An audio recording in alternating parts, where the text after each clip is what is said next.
Welcome to the deep dive. Today we're tackling land restoration. Something you all have flagged as super important. Yeah.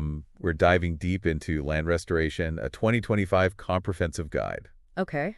And we'll try to unearth why it matters more than ever, and what we can actually do about it. That's a fantastic way to frame it. It's not just about understanding the concepts. It's about what we can do with this knowledge in 2025. Right.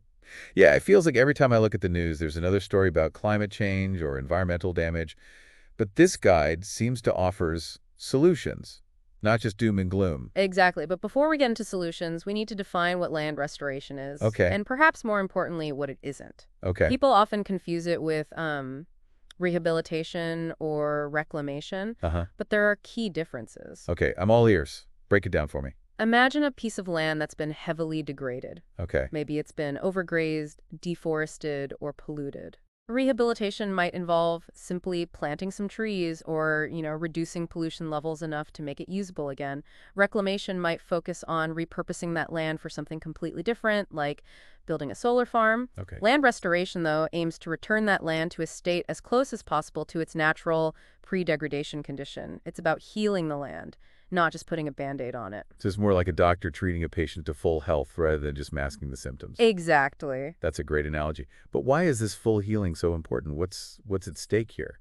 Well, the stakes are incredibly high. The report paints a very sobering picture of the land degradation crisis. We're losing 12 million hectares of land to desertification every year. Wow. That's an area larger than Cuba. And over half of the world's agricultural land is degraded, Gosh. which has huge implications for food security. Wow, those are some staggering numbers. But I think what really hits home is the human cost of land degradation. Yeah. The guide mentions displacement of communities. Could you elaborate on that? Absolutely. When land becomes unusable, whether it's due to desertification, soil erosion, or pollution, people are often forced to leave their homes and livelihoods behind. Right. This leads to a whole cascade of social and economic problems, poverty, displacement, and even conflict over dwindling resources. It's a humanitarian crisis unfolding in parallel with the environmental one. It's a stark reminder that environmental issues are deeply intertwined with social and economic justice. It's all connected. Precisely. And the more we understand these connections, the better equipped we are to address the root causes of the problem. So let's dig into those root causes. The report highlights 7 major culprits of land degradation. Where do we even begin? Let's start with deforestation, a major driver of land degradation across the globe.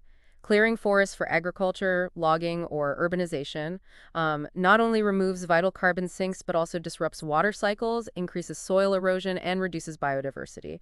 We're losing 1.5 acres of Amazon rainforest every single second. Oh my gosh. That's an area the size of a football field. It's mind-boggling to think about the sheer scale of that loss. And it's not just the Amazon, right? Deforestation is happening in forests all over the world. Absolutely, it's a global crisis. And then we have soil erosion, which is essentially the loss of topsoil, the fertile layer essential for plant growth. Right. It happens naturally, but human activities like deforestation, overgrazing, and unsustainable agriculture significantly accelerate the process. I remember learning about the Dust Bowl in history class, a terrifying example of how quickly soil erosion can turn fertile land into a wasteland. Exactly. The Dust Bowl is a stark reminder of what can happen when we neglect the health of our soil. And then, of course, we have climate change, which is a whole other beast altogether, but deeply interconnected with land degradation. Right. It feels like a vicious cycle. Degraded land contributes to climate change, and climate change further degrades the land. Exactly. Climate change intensifies extreme weather events like droughts and floods, which further damage the land. And rising temperatures can dry out soil, making it less fertile and more prone to erosion. It's like a domino effect, with one problem exacerbating the other. What about industrialization? I'm assuming that's not doing the land any favors either. You're right. Industrial pollution, mining activities, and even the construction of sprawling urban areas all contribute to land degradation. Factories release chemicals that contaminate the soil and water, while mining often leaves the land scarred and barren. Heavy metals from industrial activities can accumulate in the soil, making it toxic and unsuitable for agriculture or other uses. It's a sobering thought, the unintended consequences of our progress. And then we have overgrazing, which I imagine plays a significant role in land degradation, especially in drier regions. You're spot on. Overgrazing happens when livestock graze too heavily in a particular area, stripping the land of vegetation and leaving the soil vulnerable to erosion. This is a major problem in parts of Africa, Asia, and even the American West, where overgrazing has contributed to desertification and the loss of valuable grazing land. So we've covered deforestation, soil erosion, climate change, industrialization, and overgrazing. What about urbanization? How does the growth of cities impact land degradation? As cities expand, they often encroach on fertile agricultural land, converting it into concrete jungles. This not only reduces the amount of land available for food production, but also disrupts natural water cycles, increases the risk of flooding, and contributes to soil compaction and pollution. It's ironic we build cities to improve our lives, but in doing so, we often degrade the very land that sustains us. Okay, last but certainly not least, let's talk about unsustainable agriculture. I have a feeling this one's a biggie. You're absolutely right. Unsustainable agricultural practices are a leading cause of land degradation worldwide. Intensive tilling, excessive use of chemical fertilizers and pesticides, and monoculture farming all deplete soil nutrients, reduce biodiversity, and disrupt the delicate balance of ecosystems. It's like we're treating the soil like a disposable resource rather than the living ecosystem it truly is. That's a powerful way to put it, and the consequences of this approach are becoming increasingly clear, from declining soil fertility to the emergence of pesticide-resistant pests to the contamination of water sources. It's a system that's not sustainable in the long run. It's true, but the good news is that we're not stuck with this broken system. The guide actually dedicates a significant portion to solutions, and it's incredibly inspiring. I was hoping you'd say that. After that deep dive into the problems, I definitely need some hope right now. So what are some of the ways we can reverse this trend of land degradation? Well, it's a multi-pronged approach, and it involves action at all levels: individual, community, national, and global. The guide emphasizes that we need to shift from a mindset of exploitation to a mindset of regeneration, working with nature, not against it. That makes a lot of sense. But let's start with what we can do as individuals. What are some concrete actions we can take in our daily lives to make a difference? One of the simplest, yet most effective things you can do is compost your food scraps and yard waste. It's a fantastic way to reduce the amount of organic material going to landfills where it decomposes and releases methane, a potent greenhouse gas.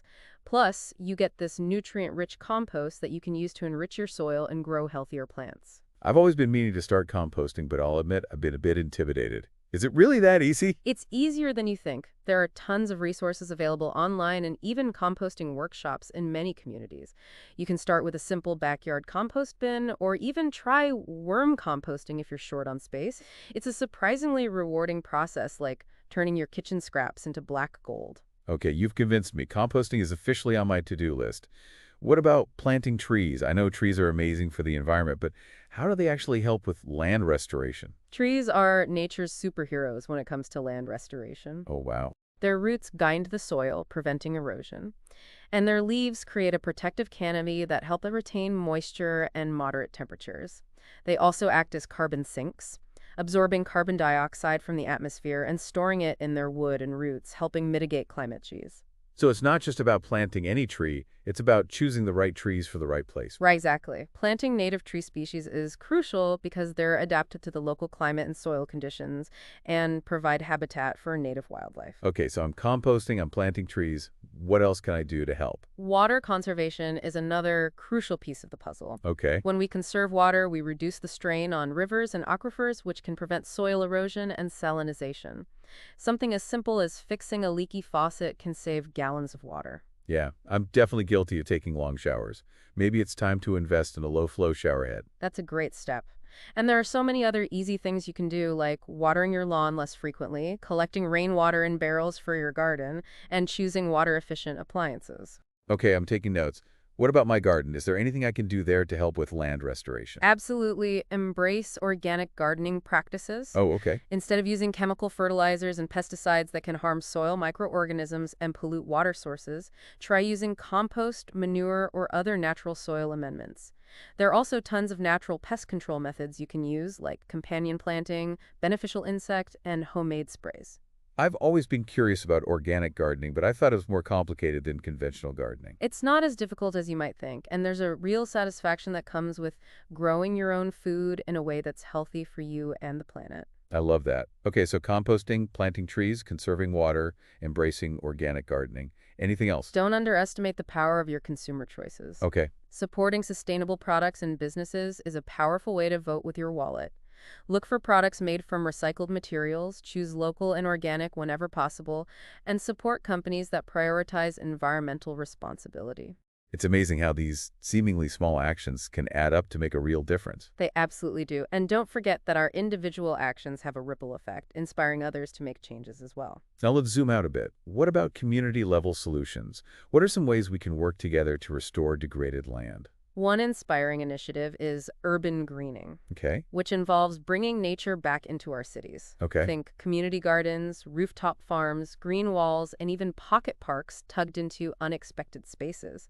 These green spaces not only beautify our urban environments, but also help improve air quality, reduce the urban heat island effect, and create habitat for wildlife. I love those ideas. It's like bringing a little bit of the countryside into the heart of the city. Exactly. And community gardens are especially wonderful because they not only provide fresh, local produce, but also foster a sense of community and connection. People come together to plant, tend, and harvest, sharing their knowledge and skills. It's a beautiful example of how land restoration can bring people together and strengthen communities. And then we have rainwater harvesting, which is a brilliant way to conserve water and reduce our reliance on municipal water supplies. Installing rain barrels, using permeable pavements, and creating bioswales can all help capture rainwater and allow it to slowly seep into the ground, replenishing aquifers and reducing the risk of flooding. Rainwater harvesting always seemed like a good idea, but I never really understood how it worked on a larger scale. It can be implemented at various scales, from individual homes to entire neighborhoods. Imagine if every building in a city had a system for collecting and reusing rainwater. It would make a huge difference in terms of water conservation. That's an amazing vision. What about local conservation programs? What role do they play in land restoration? Local conservation programs are often led by community groups, NGOs, or local governments and focus on protecting and restoring specific areas of degraded land. They might involve restoring wetlands, planting trees along riverbanks, removing invasive species, or educating the public about the importance of conservation. It's so inspiring to see people taking action at the grassroots level, working to protect and restore their local environment. It's truly the heart of the movement, and these local efforts often have a ripple effect, inspiring similar initiatives in other communities and even influencing policy decisions at higher levels. Now let's shift gears and talk about agriculture, which we identified as a major contributor to land degradation. But the guide also highlights agriculture as a key part of the solution.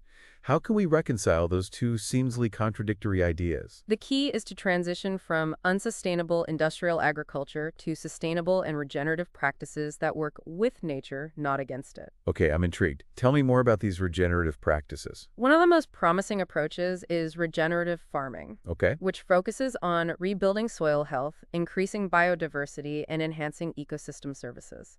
It involves practices like minimal soil disturbance, cover cropping, crop rotation, and integrating livestock into the farming system. It sounds like a completely different way of thinking about agriculture, not just about maximizing yields, but about nurturing the land for the long term. Exactly. It's about shifting from a mindset of extraction to a mindset of regeneration, understanding that the health of our soil is directly linked to the health of our food, our communities, and our planet. It's a beautiful concept, but is it really scalable? Can regenerative farming feed the world? That's a question that's being actively explored by farmers, scientists, and policymakers around the world. And while there are certainly challenges to overcome, there's also a growing body of evidence suggesting that regenerative practices can be both productive and profitable. So it's not just about doing what's right for the environment, it's also about creating a more resilient and equitable food system. Absolutely. Regenerative agriculture has the potential to improve livelihoods, strengthen rural communities, and make our food system more resilient to climate change. Now, the guide also mentions several other sustainable agriculture practices like crop rotation, agroforestry, permaculture, and organic farming. Can you explain how these fit into the bigger picture? Certainly. Crop rotation is a time-tested technique that involves growing different crops in the same field in a planned sequence. Uh-huh. This helps break pest cycles, improve soil fertility, and reduce the need for synthetic fertilizers and pesticides. So it's like giving the soil a break and a chance to replenish itself. Exactly. And then we have agroforestry, which is all about integrating trees and shrubs into agricultural landscapes. I've heard that agroforestry can be incredibly beneficial, but how does it actually work? Imagine a farm where rows of crops are interspersed with trees or shrubs. Okay. These trees provide shade for the crops, reducing water evaporation and protecting them from harsh winds. Their roots also help stabilize the soil and improve water infiltration, while their leaves drop to the ground, adding organic matter and nutrients. Plus, the trees themselves can provide additional income for the farmer, whether it's fruit, nuts, timber, or fuel wood. Wow. It's like creating a mini forest within the farm itself. And what about permaculture? I've always been fascinated by that concept, but it seems a bit abstract. Permaculture is a design system that seeks to create sustainable human settlements and agricultural systems by mimicking the patterns and relationships found in nature.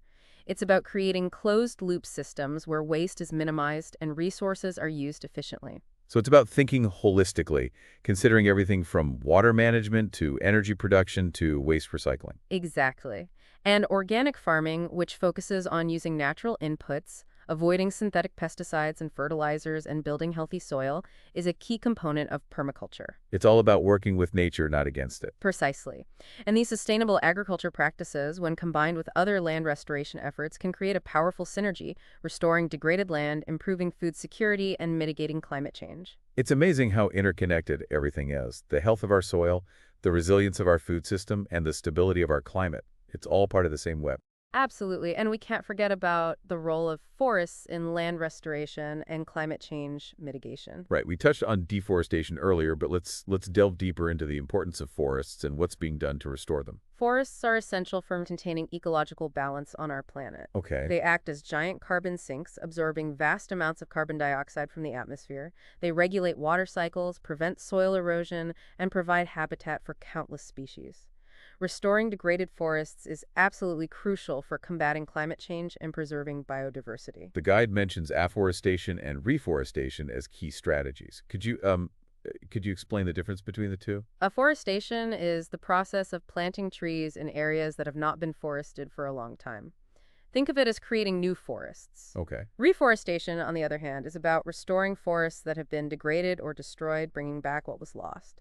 Both are essential for expanding forest cover and restoring vital ecosystems. And are there any large-scale afforestation or reforestation projects happening around the world that we should know about? Absolutely. One of the most ambitious is the Great Green Wall of Africa, a truly inspiring initiative aimed at creating a band of restored land across the entire width of the continent, from Senegal in the west to Djibouti in the east. Wow, that's an incredible undertaking. What are the goals of the Great Green Wall? The project aims to restore 100 million hectares of degraded land, sequester 250 million tons of carbon, and create 10 million green jobs in the region. It's not just about planting trees, it's about empowering communities, combating desertification, and building a more resilient future for the Sahel region. It's a testament to what can be achieved when countries come together with a shared vision. Are there other large-scale forestry projects happening around the world? Absolutely. China has its own Great Green Wall project aimed at combating desertification in the north, and there's the Bond Challenge, a global effort to restore 350 million hectares of deforested and degraded land by 2030. It's encouraging to see these ambitious projects taking shape. Now, the guide also mentions mangrove forests as being particularly important for restoration. What makes mangroves so special? Mangrove forests are incredible ecosystems that thrive in the intertidal zones of coastlines. They provide a unique habitat for a diverse range of species, protect coastlines from erosion and storm surges, and store vast amounts of carbon, even more than tropical rainforests. Wow, they sound like true multitaskers. But aren't mangroves facing threats as well? Unfortunately, yes. Mangrove forests are being cleared for aquaculture, coastal development, and timber, putting these vital ecosystems at risk. So restoring mangrove forests is crucial, not just for the sake of the mangroves themselves, but for the health of our oceans and coastal communities. Exactly. And there are some inspiring mangrove restoration projects happening around the world. Indonesia, for example, has a remarkable program that has replanted hundreds of thousands of hectares of mangroves, demonstrating the power of these efforts to restore vital ecosystems. That's fantastic. Now, as we move into this era of increasing technological advancements, I'm curious about the role technology plays in land restoration. The guide mentions drones, AI, and biotechnology. Can you shed some light on how these are being used? Technology is becoming an increasingly important tool in our efforts to restore degraded land. Yeah. Drones, for instance, are being used to plant trees at a rapid pace, reaching areas that are difficult or dangerous for humans to access. They can also be used to monitor forest health, track deforestation patterns, and even identify areas suitable for restoration. So it's like having a high-tech aerial team working on reforestation. Right. What about AI and satellite monitoring? AI and satellite imagery are being used to analyze vast amounts of data, providing insights into land degradation patterns, identifying areas at risk, and helping us prioritize restoration efforts. Satellites can track changes in forest cover, soil moisture levels, and even the health of vegetation, giving us a comprehensive view of the land's condition. It's like having a global health checkup for our planet. And what about biotechnology? How is that being used in land restoration? Biotechnology offers a range of innovative solutions for improving soil health and restoring degraded land. Okay. For instance, scientists are developing biofertilizers that enhance soil nutrients using naturally occurring microbes, reducing the need for synthetic fertilizers. Okay. And phytoremediation, using plants to extract pollutants from the soil, is a promising technique for cleaning up contaminated sites. It's fascinating how we can use nature's own tools to heal the land. Now, before we wrap up, I'd love to hear about some specific success stories that highlight the transformative power of land restoration. The guide mentioned several inspiring examples. Can you share a few? Certainly. One remarkable story is the restoration of the Loess Plateau in China. This region, once heavily degraded due to deforestation and overgrazing, has been transformed through a combination of tree planting, terracing, and sustainable farming practices. It's a testament to the power of human ingenuity and perseverance, and has brought significant social and economic benefits to the region. It's amazing how land restoration can have such a positive ripple effect, improving livelihoods and strengthening communities. What other success stories stand out to you? India's community-based watershed management programs are another inspiring example. Okay. These initiatives have revitalized countless degraded agricultural lands and improved water security for millions of people. They demonstrate the power of grassroots action and community involvement in restoring and managing natural resources. It's a reminder that land restoration is not just about technical solutions. It's about empowering people and communities to become stewards of their own environments. Exactly. And we can't forget about the ongoing efforts to restore the Amazon rainforest. While deforestation remains a major threat, there are also significant initiatives focused on reforestation, sustainable forest management, and protecting indigenous lands. It's a complex and challenging situation, but there's a growing movement to protect this vital ecosystem. It's a reminder that we're all interconnected, and the health of the Amazon rainforest affects us all. Well, we've covered a lot of ground in this deep dive into land restoration. What are some key takeaways you hope our listeners will remember? I hope they'll come away with a sense of hope and empowerment, knowing that there's so much we can do at every level to restore our planet's degraded land. It's not just an environmental issue, it's an issue that touches every aspect of our lives, from the food we eat to the air we breathe to the stability of our climate. It's about recognizing the interconnectedness of all things and understanding that we have the power to make a positive difference. Absolutely. Land restoration is not just about fixing what's broken. It's about creating a more resilient, equitable, and thriving future for all. Well said. So as we wrap up this deep dive, what's one small step our listeners can take today to be part of the solution? Start by learning more about the land restoration efforts happening in your own community. Connect with local organizations, volunteer your time, or simply spread the word about the importance of this work. Every action, no matter how small, can make a difference. It's about taking that first step and then another and another. Together we can heal our land and create a brighter future for generations to come. Thanks for joining us on this deep dive into land restoration.